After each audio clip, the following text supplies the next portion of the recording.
Ya. Moral terhadap alam. Banyak sekarang orang memanfaatkan tentang alam saja, mengambil keuntungan, sementara interaksi penjagaannya kurang. Kalau kita kembalikan ke Al-Quran, sebagai seorang muslim, justru ada sesuatu yang sangat menarik. Quran itu meminta kepada kita, sebelum memanfaatkan alam, rawat dulu alamnya, jaga alamnya.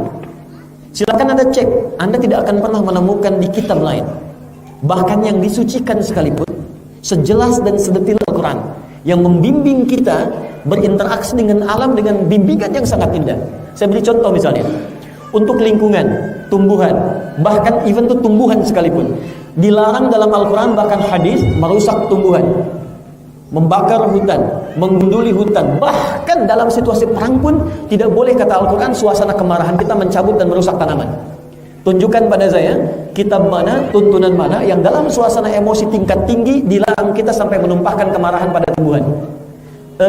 Surat ke-9 surat apa? At-Taubah, Al-Bara'ah. Ini satu-satunya surah yang tidak dibuka dengan Bismillahirrahmanirrahim. Semua surat dibuka dengan Bismillah. Ya, Al-Fatihah Bismillahirrahmanirrahim, Al-Baqarah Bismillahirrahmanirrahim. Hanya At-Taubah yang tidak dibuka dengan Bismillahirrahmanirrahim.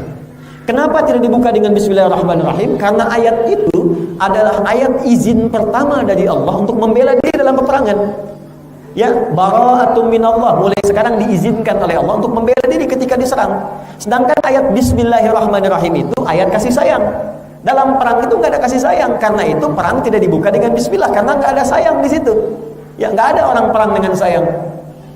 Izin nembak ya, dor. Sakit nggak? Maaf ya, nggak ada.